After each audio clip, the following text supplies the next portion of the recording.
Donc voilà, pour notre affaire, nous devons réduire l'arrière-plan des chevaux pour, après que le singe soit détouré, pour voir derrière le singe le blanc des chevaux. Mais en réduisant les chevaux, comme on va le faire à l'instant, je prends l'outil sélecteur K, je me mets sur le calque des chevaux, je réduis mes chevaux. Voilà, ici, je fais en sorte de ne pas avoir de choses à colmater ni à droite ni en dessous. Hein. Voilà, je remets mon calque de singe pour voir où je vais se situer à peu près. Donc voilà, on aura les chevaux en arrière-plan ici et le singe ici. Ok, maintenant le deal c'est de remplir cet arrière-plan de neige. Alors comment on va faire? Qu'est-ce qu'on a comme choix pour faire ça?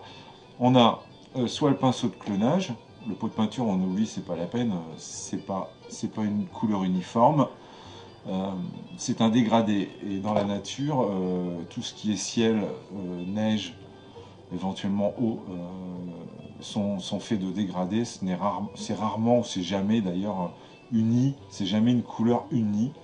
D'ailleurs, on va s'en rendre compte tout de suite. Alors, ce que je voudrais vous montrer, c'est pas comment on utilise le pinceau de clonage, parce que là, on n'a pas fini, ça va être long. On va utiliser la méthode du débutant, juste un copier-coller. Tout bête, mais avec une petite astuce qui va nous permettre de tout remplir avec un copier-coller. Pas en une seule fois, hein, bien sûr. Évidemment, je suis pas un dieu. Hein. Donc voilà, on sélectionne. Alors attention, on prend l'outil de sélection S et on vérifie que l'anti-crénelage ne soit pas activé.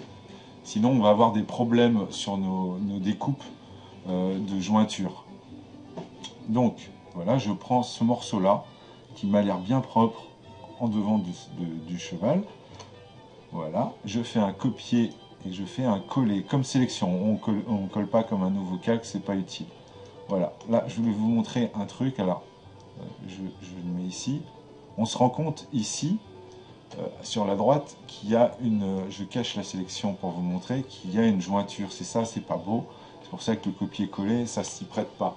Le copier-coller ne se prête que pour ce genre de fond uni, c'est-à-dire ciel et neige, et pas sur une ville, une forêt, ou peut-être encore une forêt, ça pourrait passer. Mais s'il y avait des gens, des voitures, ça ne marcherait pas. Ça ne peut se faire que dans ce cas-là. Donc là, on a ce petit problème. Et je ne sais pas si vous l'avez déjà deviné, ce qu'on va faire, c'est que là, la sélection est toujours là. J'ai masqué les pointillés. Hein.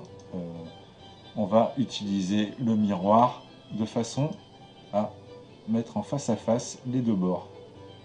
Alors, et voilà, la limite a disparu. Alors si vous ne l'avez pas déjà compris, bien sûr vous l'avez compris, mais pour ceux qui ne l'auraient pas compris, en copiant ce carré, ici, le bord gauche s'est retrouvé ici, et en faisant une inversion, se retrouve face à face avec son bord d'origine. Il n'y a plus de démarcation. La démarcation a complètement disparu.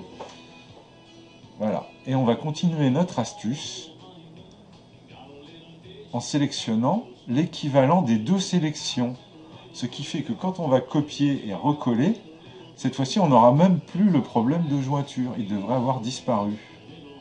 Et il a effectivement disparu. Hop. Là, voilà. Ok, là il a disparu. Et on va continuer avec la même sélection. On la colle. Alors, ça fait beaucoup de collage pour la même image. Mais on se rend compte que ce n'est pas très grave puisque nous ne voyons pas de... Voilà, c'est parfait. C'est nickel. Pour moi, ça me convient. On va faire le ciel. Alors, je ne prends pas la partie ici qui est plus blanche. Sinon, je vais me retrouver avec un problème d'ondulation. Blanc, bleu, blanc, bleu, blanc, bleu. Dans le ciel, c'est pas terrible. Alors, on ne sait pas si c'est le ciel ou si c'est la neige. La limite n'est pas très bien définie. Ça se trouve, oui, elle est là, c'est peut-être le blanc. Donc, on ne prend pas ce blanc. On l'enlève, hop, on ne prend que ça. Là, on devrait se rendre compte que ça va faire la même chose. Voilà, là on voit bien le dégradé. On voit bien qu'il y a un dégradé. Pourtant, on n'a pas l'impression. Alors on fait quoi? On fait la même chose, mais cette fois-ci avec renversé. On renverse verticalement le truc. Donc voilà, on a ça, et puis on continue. Alors on va reprendre ici. Là j'ai peut-être repris encore un peu de blanc, faut que je fasse attention. On va copier et recoller, et refaire la même technique. Voilà, c'est presque parfait. Mais, bah oui, forcément, puisque j'ai pris les deux...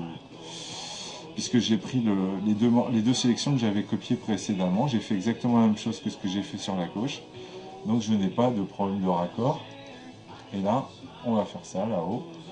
Et puis bah, comme vous en redemandez et que vous n'en avez pas eu assez, et puis que moi j'ai du temps à perdre, bah, je vous la fais totale. De toute façon c'est vite fait. Ça y est, on a fini. On a copié-collé. Et on a toute notre image qui est raccord. On n'a pas donné un seul coup de pinceau de clonage. Juste avec la sélection copier-coller, ça nous a pris 3 minutes et on a une grande image parfaitement belle. Et encore une fois, ça ne marche qu'avec ce genre de ciel, de fond. Ça ne pourra pas marcher avec autre chose. Mais c'est une petite astuce à connaître, cette histoire du coup du miroir horizontal qu'on duplique. Ça permet d'agrandir et de se sortir de pas mal de petites complications qu'on peut rencontrer en essayant d'agrandir des fonds d'écran. Voilà, c'est tout. À la suite.